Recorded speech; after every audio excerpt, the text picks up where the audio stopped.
Si Alice Go ay walang dugong Pilipino, kundi isang Chinese na nagpapatakbo ng mga iligal na negosyo sa Pilipinas at konektado rin sa mga Chinese spies na kanyang ikinukubli sa likod ng pagiging butihing public servant. Yan ay ilan sa mga bintang kay Mayor Alice Go, ang kasalukuyang alkalde ng Bamban, Tarlac. Kamakailan lang ay binusisi natin ang tungkol sa pagkatao ni Bamban Mayor Alice Go. Ngunit sa paghahanap natin ng kasagutan ay nauwi man din tayo sa mas marami pang tanong sa kung sino nga ba talaga itong taong ito. Dahil ilang Senate hearing na ang nakalilipas, gayon din ang mga interview, ay tila pinapaniwala pa rin tayo na siya'y simpleng Filipina na lumaki sa isang babuyan. Pero habang unti-unti nating binubulat-lat ang kanyang pagkatao, bakit taliwas sa mga nalalaman natin sa mga sinasabi niya habang nasa Senate hearing? Hindi ba nakababahala na hindi siya lubusang kilala ng taong bayan at lalo na ng mga taga-Bamban kung saan siya ay mayor? Samahan niyo kaming alamin ang pasikot-sikot sa loob ng sinasabing network na kinabibilangan ni Alice Go Huaping. Unahin natin sa pagka-Pilipino raw ni Mayor. Simulan muna natin sa umpisa sa kanyang mga magulang. Kung maalala niyo dati, bahagyang tinalakay natin ang pagkatao ng mga magulang ni Alice Go, subalit noon ay wala pang lumilitaw na konkretong detalye patungkol sa pagkatao ng mga magulang na nakapangalan sa kanyang life birth certificate.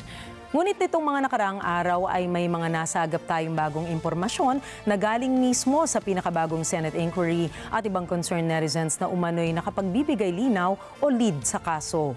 Noong unang hearing ay maaalalang sinabi ni Go na hindi niya kilala ang kanyang ina. Dati rin ay prinisinta natin ang umano'y ebidensya ng isang sinasabing mommy patty na sinubukan nilang itawid bilang nanay ni Mayor. Samantala sa huling Senate hearing ay napag-alaman natin na ang nakapangalang biological mother ni Mayor ay si Amelia Leal na kasambahay daw nila noon sa kanilang farm. Ayon din sa isang exclusive interview ay anak daw siya ng kanyang ama sa kasambahay nito at kanya raw itong itinago sa Senate committee dahil siya umano ay nahihiya. Pero hindi ba marapat na kung ang isang tao ay nakaharap sa hukom ay kanya nang isiwalat ang lahat ng impormasyon patungkol sa kanyang sarili kaysa sa ibang panayam pa kung saan bahala ang taong humusga. Napag-alaman din natin sa Senate hearing na walang records itong si Amelia Leal, walang marriage certificate or certificate of live birth man lang sa kahit anong ahensya ng gobyerno. Pakinggan po natin ito. Pagtingin ho natin dito sa birth certificate, pwede ba natin sabihin ng buong-buo na Filipino si Mayor Go? Base doon sa mga facts, ha? Itong mga facts ho, hindi naman ho to galing sa kwento eh. No? Hindi ho ginawang kwento to. Ito ho yung mga binigay nyo sa aming mga dokumento. Hindi ho nag-rely ho kami sa kwento o sa mga narinig, nag-rely ho kami sa dokumentong kayong binigay nyo.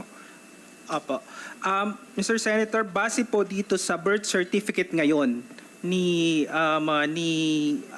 Mayor Alice Guo, ang nakalagay po dito, ang mother po niya ay Filipino, which is who is Juan Amelia Leal. Pero hindi natin mahanap yan, di ba? Hindi siya pinanganak dito eh. Wala tayong birth certificate eh. Wala nga po tayong birth certificate noon. At ang kanyang father ay Angelito Guo, na dineclare din po nung tatay niya, na siya din po ang informant, by the way, ng ano. Alam na, na-establish natin yan na hindi totoo yun by the mere admission ni Mayor Go. Di ba? Ang records nitong si Amelia Leal ang magpapatotoo pa naman sana ng palaging bukang bibig nitong si Alice Go na isa siyang Pilipino. Hindi rin nakatulong na si Angelito Go na sinasabi niyang kanyang ama ay nagngangalang Jian Zhong Go pala. Ang mas nakababahala pa rito ay napansin nitong si Jian Zhong Go ay posibleng nagsilbing honorary advisor ng Philippine Chow Dai Organization. Nakonektado naman sa mas malaking Chow Dai Go Clan Association na nakabase sa Jinjiang Town sa Fujian, China. Pero bakit nga ba ito mahalaga? Ayon kay David Zhang na host ng isang podcast na China Insider, may isang pahayagan sa Fujian na naglabas ng pagbati kay Mayor Alice Go sa pagkapanalo nito bilang alkalde ng Banban na bukod sa pagbanggit ng family pride ay pinangalanan din ng Hong Kong Chow Dai Organization pati ng Philippine Chow Dai Organization kung saan nga ay sinasabing advisor itong si Jian Zhong Go. Habang sa isang okasyon naman ng Chow Dai Go Association, ang panauhing pandangal ay si Zhu Feng na tumatayong Deputy Director ng Coordination Department ng CCP Liaison Office na ayon kay David Zhang ay isang spy agency sa China, pati na rin si Go Hengyao na presidente ng Fujian Association na lumalabas din sa balita dahil sa kanila umanong pagpapatakbo ng isang secret police station sa New York. Ibig sabihin nga ay napakalapit ng koneksyon nitong si Alice Go sa CCP. Maaring hindi siya ang mismong espiya, ngunit ang mga koneksyong malapit sa kanya ay mga espiya. Ngayon, kung ang tanging dokumento mo ay questionabling birth certificate at lumalabas na mga unaccounted for ang iyong ina na ang sabi mo ay Pilipino, habang Chinese naman ang passport ng tatay mo, di yata't mahirap na mapatunayang Pilipino ka. Maaaring wala siyang koneksyon sa CCP, hindi siya espiya, ngunit sa pagtatago niya sa kanyang ama sa ngalang Angelito Go, hindi kaya posible ang tunay na pagkakakilanlan ng ama niya ang itinatago niya sa mga mamamayang Pilipino? Dumako naman tayo ngayon sa pagigian niyang simpleng tao niya. Lumaki raw siya sa farm at di umano'y homeschooled buong buhay niya. Walang naging kaibigan at nagbebenta lamang ng fattener sa mga kalapit na farm.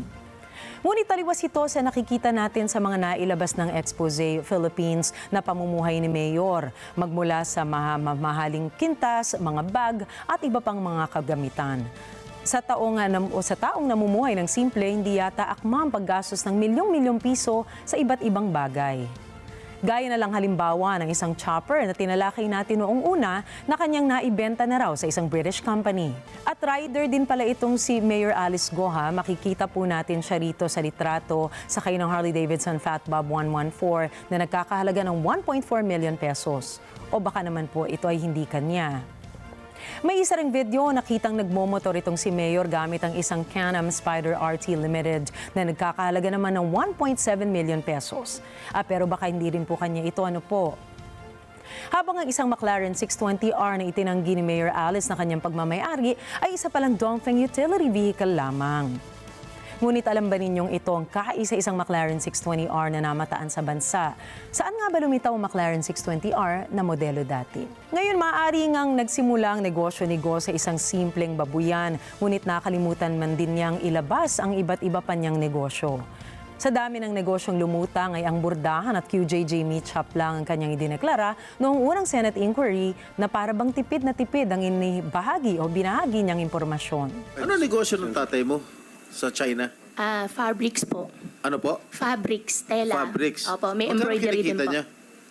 Your Honor, hindi na po niya natidisclose po sa akin. Okay, magkano binibigay sa'yo ng tatay mo? Sino mo nagbibigay ang tatay mo sa'yo? Opo, nagbibigay po siya sa akin. Umpisa po, 14 years old po ako. Every now and then po, nagbibigay po siya sa akin Magkano ng pera. binibigay sa'yo? Minsan po, 500,000, minsan 1 million, minsan 2 million. Gaano kadalas Depende yung po. 500,000? Gaano kadalas yung 1 million? Your Honor, as much as ayaw ko po talaga sagutin yung hindi ko po alam. Pero hindi naman po siya, hindi po siya in a regular basis po. Gaano kadalas siya magbigay? Since 14 years old ka? Opo, Bibigyan since siya 14 years old po ako. Negosyante ka na no? 14 years old ka? 14 years old po, nagtatrabaho na po ako sa farm. Noong kalaunan ay sinabi niyang tinutulungan siya ng tatay niyang magsimula ng sarili niyang negosyo. Ang totoo, marami pong pinasukang negosyo itong si Mayor bago pumasok sa serbisyo publiko, ngunit hindi raw lahat ito ay kumikita. Aba, masasabing tunay siyang pinagpala sa kanyang ama dahil sa kabila ng mga negosyong anya ay hindi kumikita, lubos pa rin ang suporta nito sa kanya. Tinulungan pa rin po siya ng tatay niya sa kanyang mga nais na pasuking negosyo. Kung sa bagay, sino nga ba namang ama ang ayaw makitang magtagumpay ang kanyang anak? Pero dito, merong Amelia Leal. So posible si Amelia Leal hindi rin totoong tao. Maaari po. Correct? Opo. So tatlo na. Si Amelia Leal, hindi totoong tao, hindi Filipino ang tatay niya, hindi kasal yung, siyempre hindi kasal kasi hindi totoo, no? Diba? So, pwede ba natin ulit sabihin itong birth certificate? Sabi nyo kanina, irregular.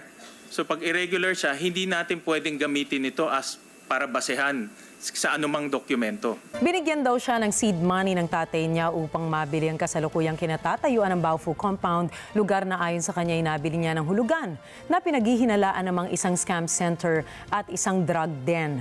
Na base sa pagsisiyasat ay hindi siya isang investor lamang, kundi tumayong presidente rin noong bago siya manalo bilang mayor. Ang nakadidismaya rito ay ang mismong mga kasosyo niya na sina Wang Jiang, Lin Baoying at Zhang Ruijin.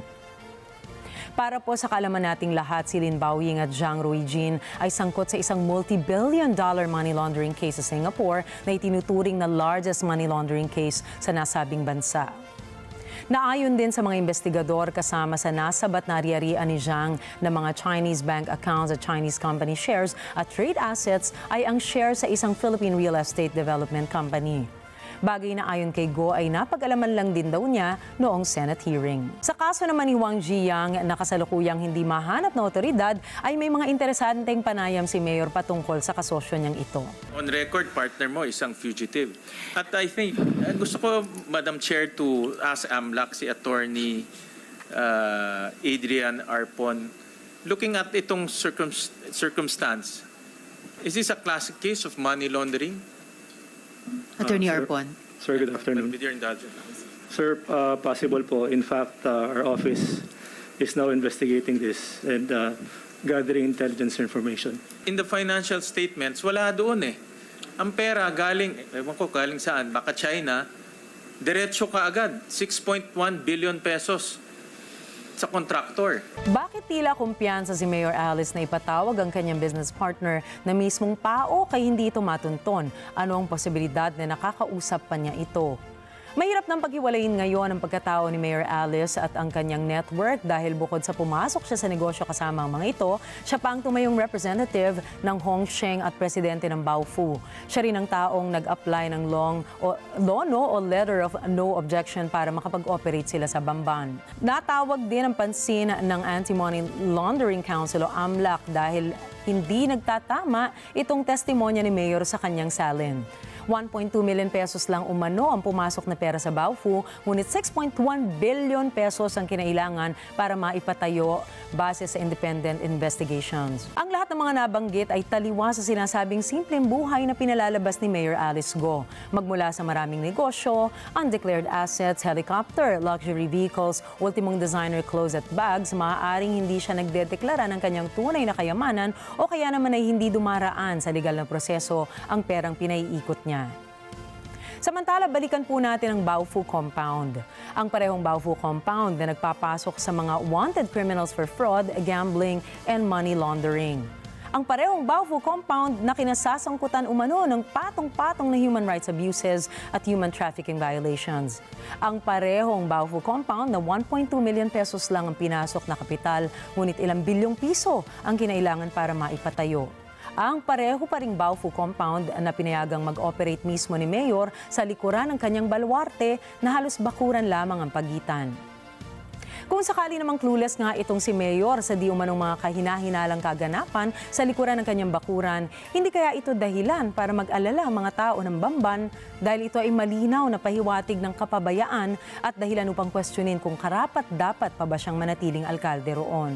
Sa kahuli-hulihan, ang husgado po at hindi tayo ang hahatol kay Mayor Alice Go base sa mga nakalap na impormasyon sa kanya at sa kanyang mga gawain. Ngunit kung napag-alaman nga natin na marami siyang mga anomalyang kinasasangkutan, hindi ba't ito'y isang malaking banta sa serbisyo publiko?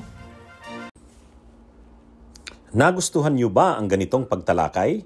Mag-follow sa Informador FB page at mag-subscribe sa Informador YouTube channel. Ang Informador ay nilikha ng mga staff ni Atty. Ricky Tumutorgo, aka Insurrecto, upang lalong lumawak ang inaabot ng pagpapalaganap ng katotohanan at labanan ang fake news at kasinungalingan.